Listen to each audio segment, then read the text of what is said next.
Hello students, আজকে আমরা land of ফেরাও এই লেসনের সমস্ত অ্যাক্টিভিটিগুলো সলভ করার বা সমাধান করার চেষ্টা করব। তোমরা 53 বা 53 পেজটা দেখো বইতে। আমি এখানে অ্যাক্টিভিটিগুলোর উত্তর এবং অর্থ বলে শোনাচ্ছি। চলো শুরু করা যাক। প্রথমে অ্যাক্টিভিটি 1। অ্যাক্টিভিটি 1-এ বলেছে টিক দ্য কারেক্ট অল্টারনেটিভ, যেটি ঠিক হবে সেটি টিক দিতে হবে। প্রথমে বলেছে এ ঈশান অ্যান্ড হিজ মাদার, ঈশান ও তার মা ভিজিটেড, এখানে উত্তর হবে গিজা, গিজাতে তারা বেড়াতে গিয়েছিল। To see the pyramid, pyramid দেখতে। B a pyramid is a huge, pyramid হচ্ছে বিশাল। ট্রায়াঙ্গুলার অর্থাৎ ত্রিভুজাকৃতি, মনুমেন্ট, সৌধ। রিভার নদী, এখানে উত্তর হবে নাইল অর্থাৎ নীল নদ। ফ্লোজ থ্রু ইজিপ্ট, ইজিপ্টের মধ্যে দিয়ে যায়, বয়ে যায়। D the teen emperor of Egypt was, কিশোর রাজা ছিল মিশরের, তার নাম হচ্ছে তুতেন খামুন, উত্তর হবে তুতেন খামুন।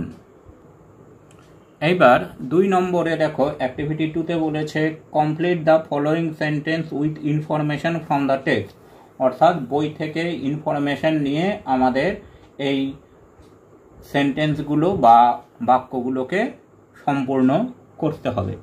চলো শুরু করা যাক। এ দ্য ফেরাউস লিভড, ফেরাওরা বাস করত। অ্যান্সার হবে অ্যারাউন্ড 5000 ইয়ার্স অ্যাগো, প্রায় 5000 বছর আগে। B sphinx is a rock statue, sphinx হচ্ছে একটি পাথরের মূর্তি। বাকি উত্তরটা হবে with a human head and a lion's body, যার মাথাটা হচ্ছে মানুষের মতো এবং শরীরটা হচ্ছে সিংহের মতো। C Ishaan's mother went to fetch, আনতে গিয়েছিল ঈশানের মা।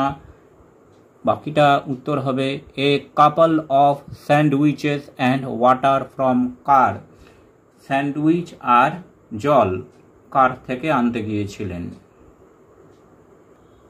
এবার ডি এরটা বলেছে the Egyptian priest preserved the dead bodies by using, Egyptian পুরোহিতেরা ডেড বডি বা মৃতদেহকে রক্ষণাবেক্ষণ করে রাখতেন। উত্তর হবে স্পাইসেস, কেমিক্যালস অ্যান্ড অয়েলস, মশলা, রাসায়নিক এবং তেল দিয়ে। এইবার অ্যাক্টিভিটি 3-তে দেখো 54 নম্বর পৃষ্ঠায় একটি প্রশ্ন আছে। এখানে বলেছে অ্যান্সার দ্য ফলোয়িং কোশ্চেন। প্রশ্নটি কি? Why do you think that at the end of the day Ishaan tells his mother that he likes history, দিনের শেষে ঈশান কেন বলল তার মাকে যে সে ইতিহাস ভালোবাসে? এবার অ্যান্সারটা আমরা এভাবে লিখতে পারি, initially history seemed a boring subject to Ishaan as it is full of dry facts hard to remember. প্রথমে ঈশানের ইতিহাস পড়তে ভালো লাগতো না, তার কারণ ইতিহাসে শুধু নিরস তথ্য মনে রাখতে হয়। But when the Sphinx helped him to visualize the glimpses of ancient Egyptian history, কিন্তু যখন স্ফিংস তাকে সাহায্য করল প্রাচীন মিশরের ইতিহাস তাকে চোখের দৃষ্টিতে দেখানোর জন্য, he found it no more ডাল অর বোরিং, তার কাছে আর ইতিহাসটা বোরিং বা বোকা বোকা মনে হতে লাগলো না। So he told his mother that he began to like history, তাই সে তার মাকে বলল যে সে ইতিহাস ভালো লাগতে শুরু করেছে। এইবার অ্যাক্টিভিটি 4-এ দেখো, সেখানে বলেছে feel in the chart with information from the text, information বই থেকে নিয়ে আমাদেরকে চার্ট বা ছকটা পূরণ করতে হবে। 3টে কলাম আছে, একটা হচ্ছে হু, কে, হোয়াট কি, আর হোয়েন কখন। প্রথমে হু, দ্য স্ফিংস, স্ফিংসের হোয়াট, স্ফিংস কি সেটা হবে is a rock statue with human head and a lion's body, একটি পাথরের মূর্তি যার মাথা মানুষের মতো, শরীরটা সিংহের মতো। এখানে হোয়েনে কিছু লেখার দরকার নেই। তারপরে আছে 2 নম্বরে স দ্য রিভার নাইল। এখানে হোয়াটে লেখা আছে রিভার নাইল অর্থাৎ নীল নদ দেখেছিল। হুতে লিখতে হবে ঈশান অর্থাৎ ঈশান দেখেছিল। এবং হোয়েন কখন, the Sphinx took him back to history অর্থাৎ যখন স্ফিংস তাকে ইতিহাস বা প্রাচীন সময় দেখানোর জন্য নিয়ে গিয়েছিল। তারপরে আছে হুতে লেখা আছে রয়্যাল পার্সন এবং হোয়েনে লেখা আছে বিফোর বিউরিয়াল অর্থাৎ কবর দেওয়ার আগে রয়্যাল বা রাজকীয় ব্যক্তিদের কি করা হতো। হোয়াটে তাহলে আমাদের লিখতে হবে had to go through mummification অর্থাৎ মমি প্রক্রিয়ার মধ্যে দিয়ে তাদেরকে যেতে হতো। আর শেষেরটা হোয়াটে দেওয়া আছে ডাগ টুটেনখামেনস টম্ব, টুটেনখামেনের কবর খুঁড়েছিলেন। হুতে হবে হাওয়ার্ড কার্টার কবরটি খুঁজে বের করেছিলেন। আর হোয়েন কবে, সেটি হবে ইন 1922 অর্থাৎ 1922 সালে। এইবার অ্যাক্টিভিটি 5-এ দেখো কিছু কোশ্চেন আছে, সেই প্রশ্নগুলোর উত্তর তোমাদেরকে লিখতে হবে। চলো শুরু করা যাক। A, why was Ishaan's father not able to accompany him to Egypt? ঈশানের বাবা ঈশানের সাথে ইজিপ্ট বা মিশরে যেতে পারেনি কেন? Ishaan's mother won a prize at a singing competition. ঈশানের মা একটি গানের প্রতিযোগিতায় পুরস্কার জিতেছিলেন। It sponsor the tour to Cairo for 2 persons only. এটি কায়রো বা মিশরে যাওয়ার জন্য মাত্র 2জন ব্যক্তির অনুমতি ছিল। And his father wanted Ishaan and his mother to go there. আর ঈশানের বাবা চেয়েছিল ঈশান এবং তার মাই মিশরে বেড়াতে যাক।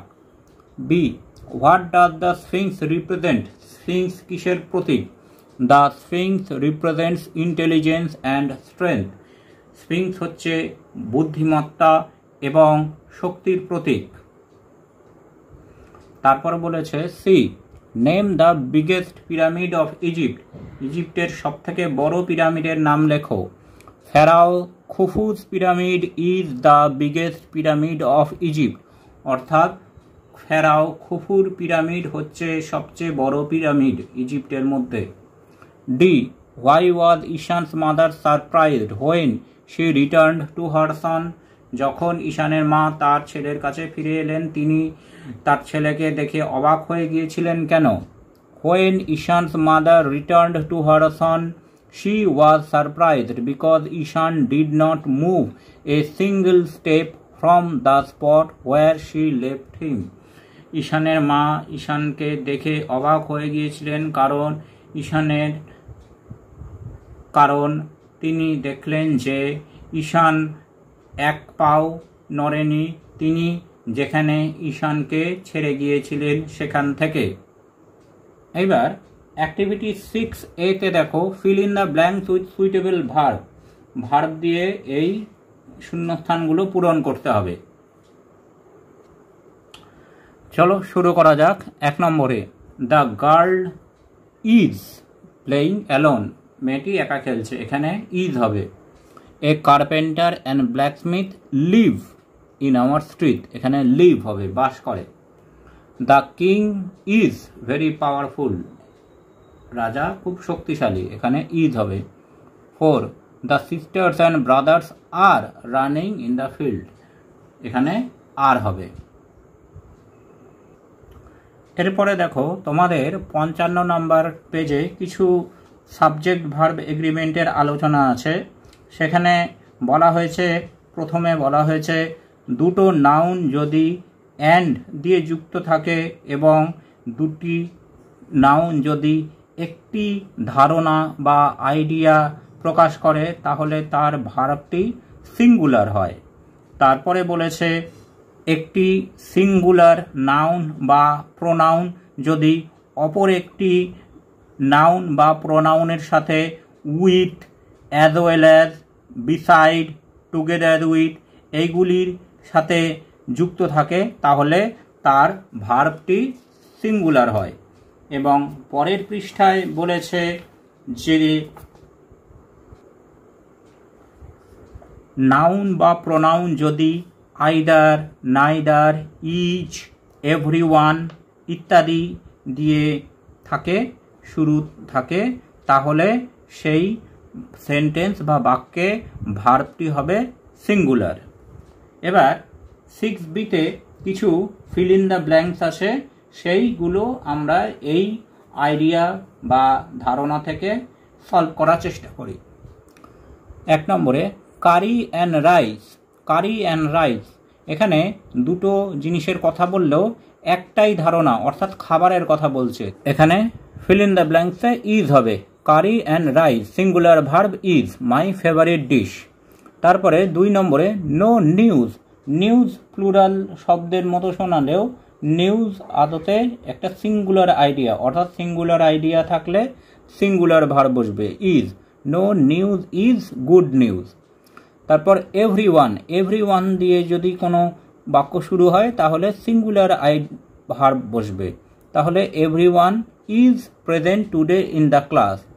নাইদার হিজ ফাদার নর হিজ মাদার, নাইদার নর দিয়ে থাকলে ভার্বটি সিঙ্গুলার হয়, তার মানে ইজ, তাহলে নাইদার হিজ ফাদার নর হিজ মাদার ইজ অ্যালাইভ। এইবার 6cতে দেখো বলেছে বক্সে যে শব্দগুলি দেওয়া আছে সেইগুলি দিয়ে সঠিক অ্যাডভার্বটি আমাদের শূন্যস্থানে বসাতে হবে। নিচে অ্যাডভার্বগুলো দিয়ে দিয়েছে, এইবার যেটা যে জায়গায় হবে সেটা সেই জায়গায় বসাতে হবে। দ্য বুক ইজ রিটেন, এখানে বলেছে ম্যানার, অর্থাৎ কীরকমভাবে, তাহলে এখান থেকে আমরা নেব well. The book is well written, বুকটি ভালোভাবে লেখা হয়েছে। I can not find my pet dog, আমি আমার পোষা কুকুরকে খুঁজে পাচ্ছি না। প্লেস, জায়গা, তাহলে এখান থেকে নিতে হবে হেয়ার, আমি আমার পোষা কুকুর থেকে এখানে খুঁজে পাচ্ছি না। You shall see a film, time, সময়, তাহলে এখান থেকে আমাদের নিতে হবে soon. You shall soon see a film, তোমার একটি সিনেমা তাড়াতাড়ি দেখা দরকার। দ্য সোলজার্স ফট, এখানে ম্যানার, কীরকমভাবে, কীভাবে লড়াই করেছে, ব্রেভলি, অর্থাৎ এখানে বসাতে হবে ব্রেভলি, সাহসিকতার সাথে। এইবার দেখো অ্যাক্টিভিটি 7, সেখানে বলেছে make meaningful sentence of your own with following word, অর্থাৎ নিচের বাক্যগুলি দিয়ে বাক্য রচনা করতে হবে। প্রথমে আছে মনুমেন্ট, স্মৃতিসৌধ। There is an ancient monument in our town, আমাদের শহরে একটি প্রাচীন স্মৃতিসৌধ আছে। Mummy, there is a mummy in the Bangalore museum, Bangalore মিউজিয়ামে একটি মমি রাখা আছে। Civilisation, Egypt civilisation is an ancient civilisation, Egypt civilisation হচ্ছে একটি প্রাচীন সভ্যতা। স্পট, জায়গা। There is a nice picnic spot near Saheb Bagan, সাহেব বাগানের কাছে একটি ভালো পিকনিক স্পট আছে। এবার দেখো অ্যাক্টিভিটি 8 এতে একটি রাইটিং বা লেখার একটি প্যারাগ্রাফ রাইটিং বা রচনার সংকেত দেওয়া আছে, সেই সংকেতগুলো ভালো করে পড়ে আমাদেরকে একটি রচনা বা প্যারাগ্রাফ লিখতে হবে। এখানে বলেছে মনে করো তুমি একদিন স্কুল থেকে ফেরার সময় একটি পুরনো কোনো বাড়ির একটা অদ্ভুত দরজা দেখলে। তুমি যেই দরজা স্পর্শ করলে এটি ধীরে ধীরে খুলে গিয়ে তোমাকে এক অন্য জগতে আহ্বান জানালো। তোমার এই অদ্ভুত জায়গা হঠাৎ ভ্রমণের পরে এই নিচে যে সংকেত বা হিন্টসগুলো দেওয়া আছে সেটি দিয়ে একটি রচনা বা প্যারাগ্রাফ লিখতে হবে। চলো শুরু করা যাক। A strange visit. One day, while returning from school, I noticed an empty house near a hospital. একদিন স্কুল থেকে ফেরার সময় আমি হাসপাতালের কাছে একটা ফাঁকা বাড়ি লক্ষ্য করলাম। I felt curious. আমার খুব জানার ইচ্ছে বোধ হলো। I went to look at it. আমি বাড়িটা দেখতে গেলাম। A voice from inside called me. ওই বাড়ির মধ্যে থেকে একটা আওয়াজ যেন আমাকে ভেতরে ডাকছিল। I went into the house. আমি ওই বাড়িটার ভেতরে ঢুকলাম and found a strange colorful atmosphere. এবং একটা অদ্ভুত রঙিন দুনিয়ায় যেন প্রবেশ করলাম। The most interesting was a colorful light show with soft music. সবথেকে মনোগ্রাহী যেটা লেগেছিল সেটি হচ্ছে একটি লাইট শো বা আলোর খেলা চলছিল খুব মৃদুমন্দ সঙ্গীতের সাথে। I felt I had entered a magic world. আমার মনে হচ্ছিল আমি যেন একটা জাদুর দুনিয়ায় প্রবেশ করেছি। এইবার অ্যাক্টিভিটি 8B-তে রিভার নাইল বা নীল নদ সম্বন্ধে কিছু হিন্টস দেওয়া আছে, সেইগুলি দেখে আমাদেরকে নীল নদ বা রিভার নাইল সম্বন্ধে লিখতে হবে। চলো দেখা যাক। The river Nile is the longest river in the world. নীল নদ হচ্ছে পৃথিবীর সবথেকে দীর্ঘতম নদী। It is situated in Africa. এটি আফ্রিকায় অবস্থিত। It has length of about 6,650 kilometre. এটি 6,650 কিলোমিটার দীর্ঘ। It flows into Mediterranean Sea. এটি ভূমধ্য সাগরে গিয়ে পড়েছে। It was very important for ancient Egyptians. এই নদীটি প্রাচীন মিশরীয়বাসীদের জন্য খুবই গুরুত্বপূর্ণ ছিল। The river supplied them water, food, transportation and excellent soil. এই নদী থেকে তারা জল, খাবার, যাতায়াত এবং সমৃদ্ধ মাটির সুবিধা পেয়েছে। Cairo, Port Said, Alexandria etcetera are great cities beside the river. এই নদীর পাশে বর্তমানে কায়রো, আলেকজান্দ্রিয়া, পোর্ট সাইড ইত্যাদি বিখ্যাত শহরগুলি অবস্থিত। Thanks for watching this video. তোমরা ফেসবুক এবং ইমেলে কন্ট্যাক্ট করতে পারো।